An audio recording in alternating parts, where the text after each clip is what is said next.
Hi, Misha here, and I finally broke down and bought one of the ships in Eaglemoss's new Star Trek Universe series.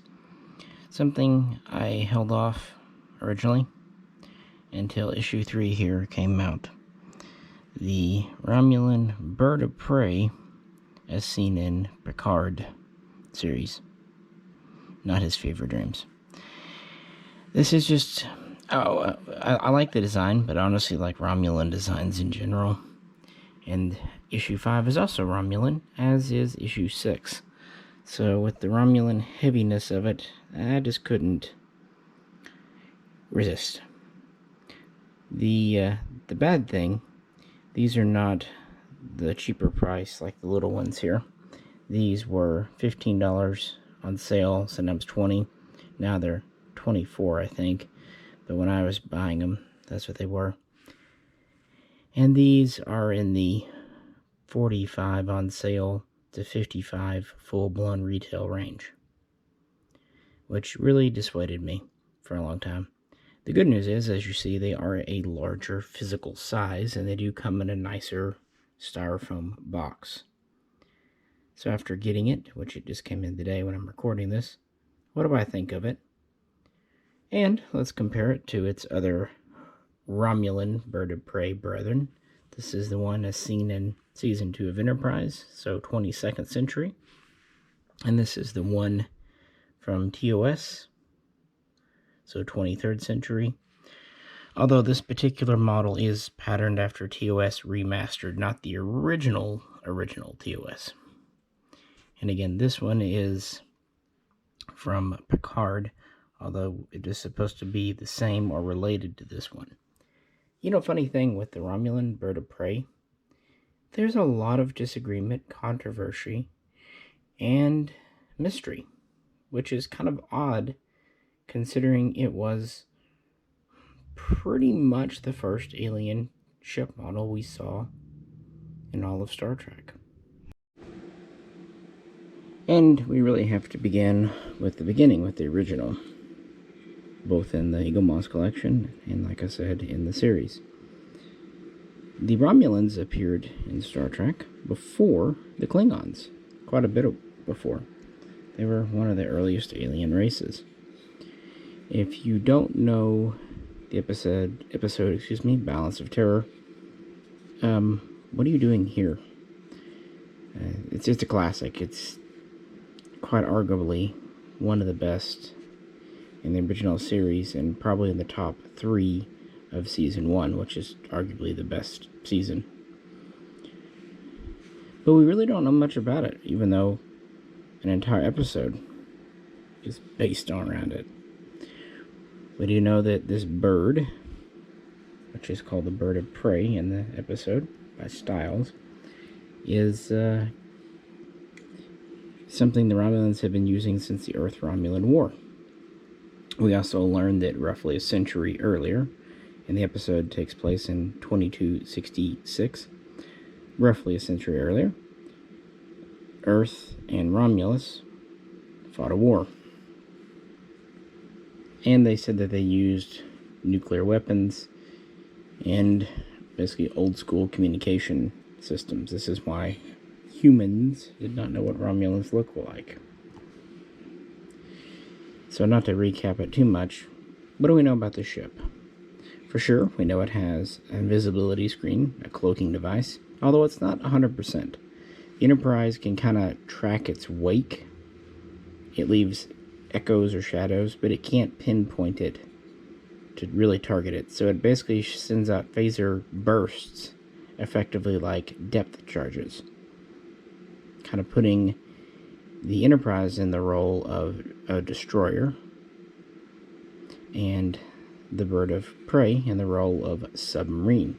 And this trend continues because its primary weapon, located here, is an advanced plasma torpedo.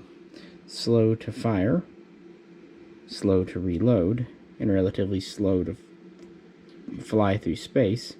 It's analogous to a torpedo. Yeah, torpedoes a cruiser or a destroyer, a fast ship, can avoid, but if you're hit by a torpedo, one can often be enough to sink you if it's hit in a critical area. Whereas, say, with a Canon shell, you can take several hits in most instances, unless one of them ignites your magazine, but I digress. So we very quickly established this destroyer, or maybe cruiser, aesthetic for the Enterprise, and this was a stealthy space submarine. But since obviously there's no water to go under, we have the invisibility screen. Keeping that on, when we see the bridge of the ship, it's very cramped. It has periscopes, and there are portholes throughout. And it seems to have a relatively small crew. We also know it's a relatively long-range craft because the commander discusses being in space for months. Although, to be fair, the Enterprise is meant to be in space for 5 years or greater. We don't really know much more about it. Also, they do keep nuclear devices on board for self-destruct and other special purposes. We presume they also have some kind of phaser or disruptors, although we actually never see them using it in the episode. But much else is kind of left unsaid or insinuated. For one thing, the commander, who gets a great deal of screen time in the episode, and even empathy, is never named first or last. I mean, later we do find out it's actually Spock's dad. So, obviously he survived. But we don't know the ship's name. We don't know its real complement. And we don't even know its size. And that's the first debate. Some literature, some specifications from the 70s onward put this at 192 meters front to back. Now that might not sound ridiculous in the beginning, but it is. The Enterprise is under 300 meters in the original series. And that might not seem so bad, but just as comparison, the battleship Bismarck was 250 meters. Yeah, the Enterprise is longer than Bismarck, and certainly wider. Also, for comparison, a cruiser from the same era in Germany would have been around 150 to 180 meters. And of course, ocean-going ships are much longer than they are wide, whereas the Enterprise is nearly as wide as it is long. For example, its saucer is nearly 130 meters.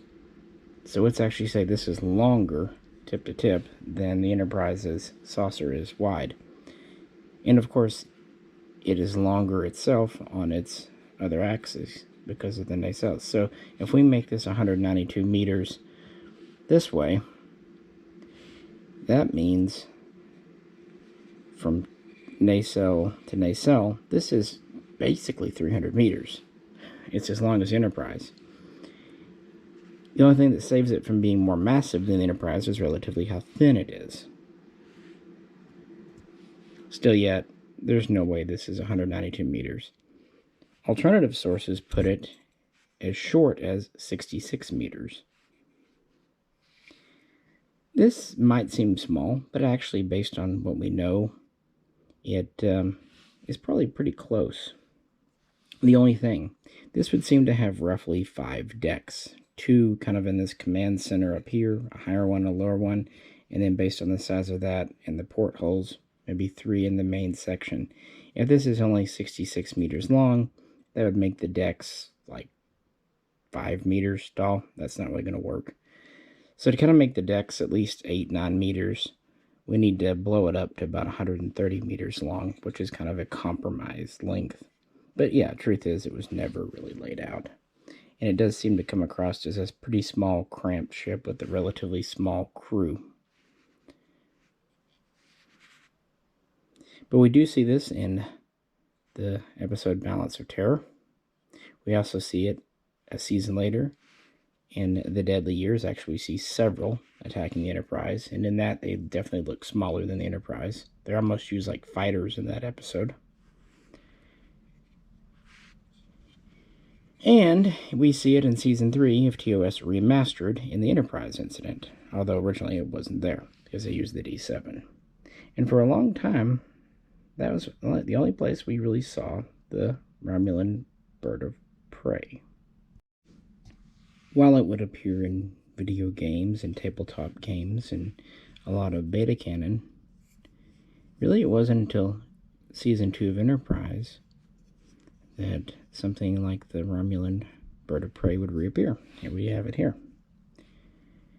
It's not named Bird of Prey, and interestingly, while the original concept had a bird on the bottom, for whatever reason, the producers, who really are to blame for screwing up Enterprise, had them remove it.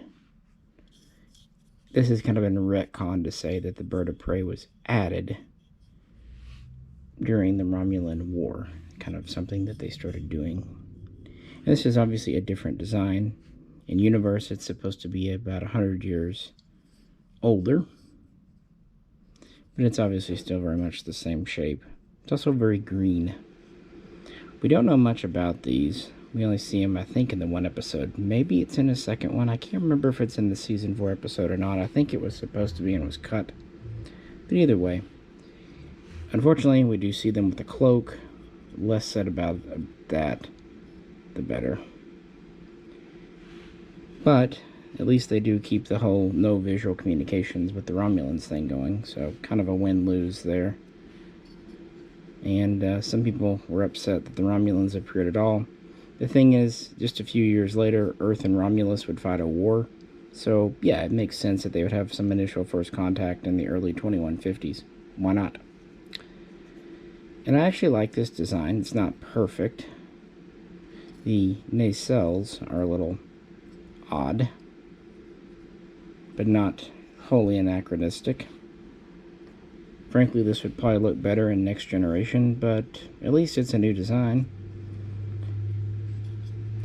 And let's talk about, the nacelles, the engines. Because in one scene, when Kirk asks if the Enterprise can take on the Bird of Prey in the original series, Scotty says no doubt about it. Basically, simple impulse power. People like to say, at least some people, it's a divisive thing in the fan community, that the Bird of Prey in TOS was not capable of warp.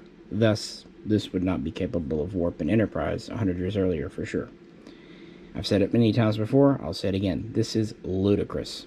For one thing, Scotty never says that they're not capable of warp. The fact is, he's just not seen them go to warp. How would he know? It's also very likely that they just aren't warping because they're fighting the Enterprise. Also, they're cloaked most of the episodes. Maybe they just can't warp while they're cloaked. Also, we see their plasma torpedo capable of going at warp because it chases the Enterprise, who's at warp 2, I believe, in reverse. Why would a ship be able to launch a superluminal projectile but not go faster than light itself? That's not a thing. That's just not a thing. And it's always possible, since Scotty's not familiar with the ship, he's just plumb wrong. And then we have to get to real-world physics. Anyone who thinks that the Romulan Bird of Prey could even be a viable anything without light speed or warp speed is just, the Romulans are supposed to have alternative tech to the Federation, sometimes better, sometimes worse, but the Federation's capable of going warp 8 in the TOS. If Romulans are stuck at subwarp, the Federation would clean their clocks.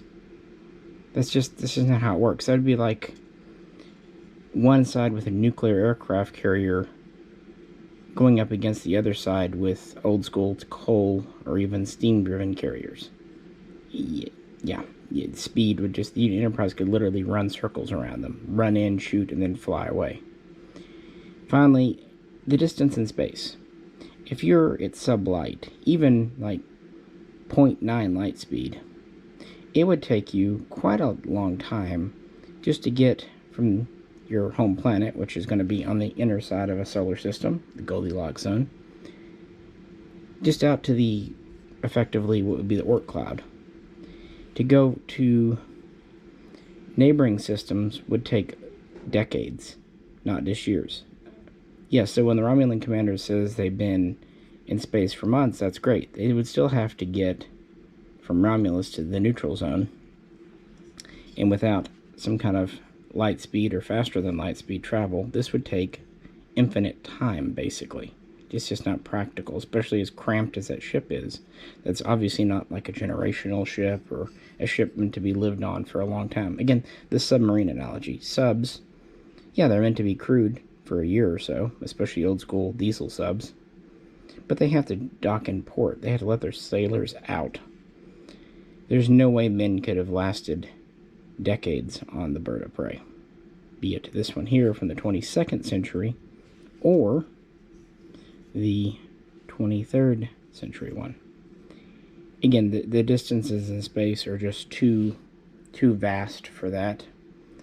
And if the Federation is supposed to be roughly equal and they have warp drive, the Romulans, yeah, they have to. It's one of those just things of physics. It's like saying, oh, they don't have oxygen on board their ship. They would just have to, assuming they remove the oxygen, of course. So, yeah, you can argue it back and forth, but the whole thing to say they don't have warp is simply based on Scotty's statement, which we don't really know the full context. I mean, heck, even the model, be it this one or the original, has clearly warp nacelles.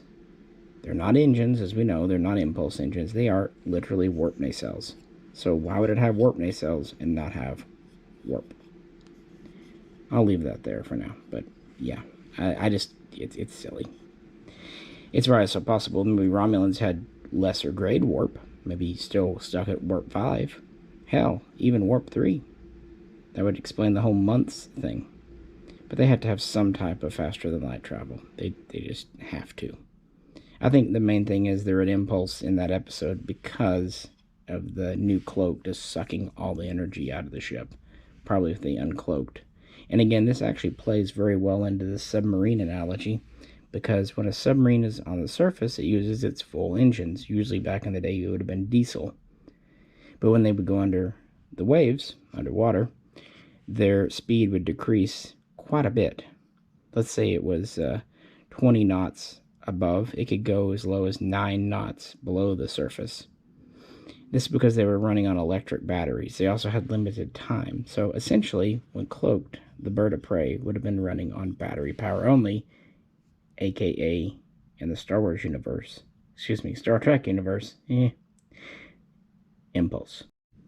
And now we come to our most recent Romulan Bird of Prey, and ever since. Our most recent model, the most recent one Eaglemoss has done, and the most recent we've seen in the Star Trek series. Now, it wouldn't be a Bird of Prey if there wasn't some argument. Some claim that this is literally supposed to be the same design, the same model as this. That it's just a visual reboot. And their evidence, again, is one little bit of dialogue that says it's an antique Bird of Prey. But the TOS model was new in the 2260s. Picard takes place right before the turn of the 25th century. Antique doesn't necessarily have to mean it's 140 years old. It could be 100 years old. Let's say this maybe dates to the late 23rd or early 24th century. Or it could even be 50 years old. This could date to, say, 2350, so, a decade or two before TNG, and still be legitimately considered an antique by Federation standards. And justly so. So just because they say antique, they don't necessarily have to mean literally the same variant, the same class as from TOS. Just as we saw the Enterprise one here is very much clearly a Romulan Bird of Prey.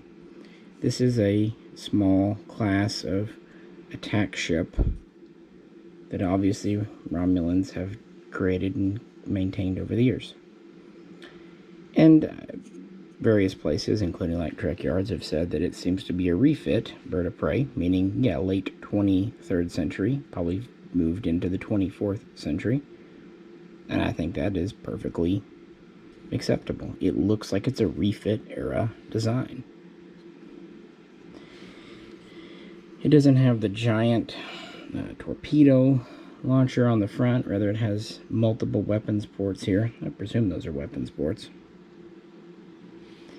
It has the same kind of patterning here for portholes, and then it has the two-step, two-tier design for the upper structure, which I think pretty much conclusively proves that these are meant to be two decks, which means, yeah, 3 would seem about right for the bottom part, especially if you want to go enough space for anyone to do anything in these pylons at all, even if it's just traveling in Jeffries tubes.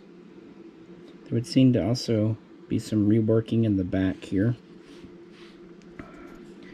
This area back here is a little more squared off. It has engines here now, impulse, and here, and there you go. There's more evidence that obviously warp is a thing, because there's clearly impulse engines and thrusters here, meaning these are very clearly warp nacelles. It also has what appear to be some disruptor emitters here, which makes perfect sense. So it would seem to have torpedoes and disruptors, and I would presume that's kind of the case for all of these. Just like Federation ships have always had phasers or phase cannons and photon or photonic torpedoes, to be pedantic. But yeah. And it too has a bird on the bottom. Slightly different styling, or so I'm told, but it's still very clearly the Romulan bird, and I'm sure it would change, just like the eagle that various armed forces of America use. The depiction will change. Obviously, this is not a frontline ship at the end of the 24th century, but it's not a hopelessly useless hunk of junk either.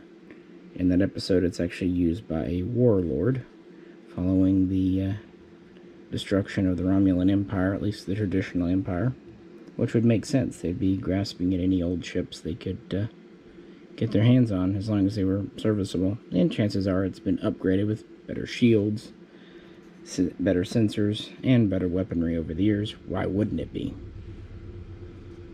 My thing is, we've seen so few Romulan designs. They've kind of been the most shortchanged over the years, that it's just nice to have anything new from them. And at least Picard has given us several new Romulan designs, be they birds of prey, smaller ships, or warbirds, kind of larger ships. We don't really know any specs about it. We see it fight combat a bit and then die.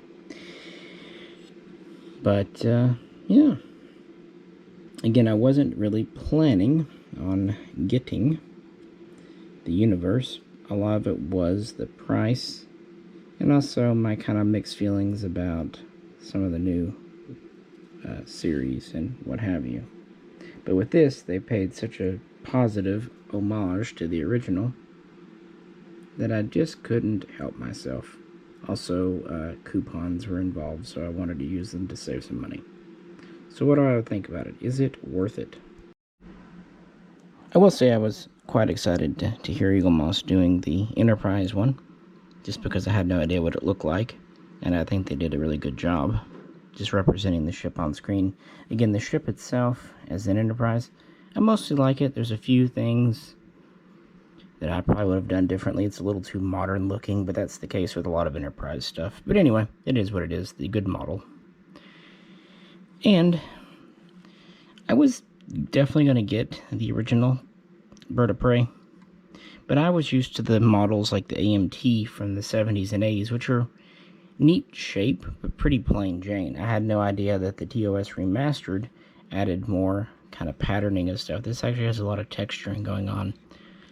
So while I was not so excited to get this one, I knew I would get it, and when I did get it, I was actually really impressed with what they did. I think they made this about as nice as it could be. But these two from the standard collection, again, were pretty relatively inexpensive. I'm not going to say cheap, but diecast metal, decently made. This one, though, being the more expensive series, well, it is larger. You can see, I mean, maybe 50% larger. It definitely has more detailing. You can feel. Well, I can feel. You can see. I can't see, but you can't feel. And it has a lot more metal in it. It comes in a nicer box, and it still comes with a magazine. Is it worth the money?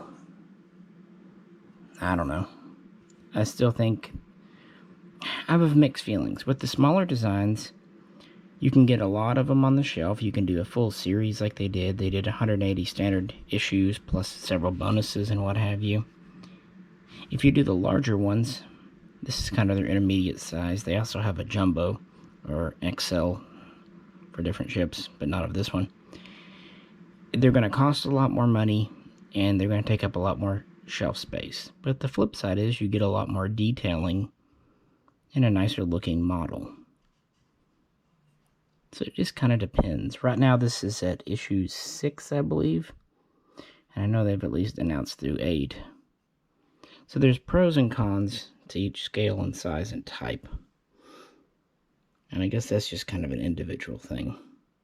I think they were right to go small with the large series, because there's no way anyone could have, well, I guess some could, but most could not have afforded 180, ships that cost $50 each. And where would you even put them? So this made sense for a more regular publication.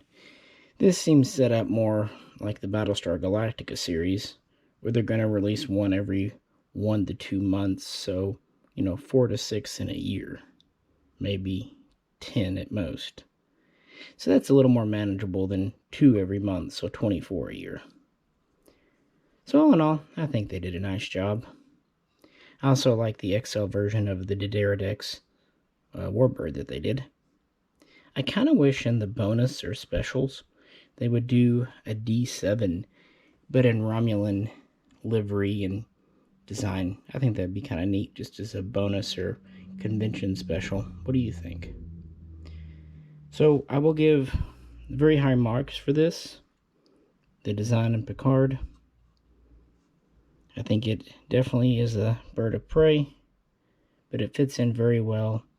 It does look quote-unquote antique, but also still more modern than our TOS, which, yeah, makes perfect sense.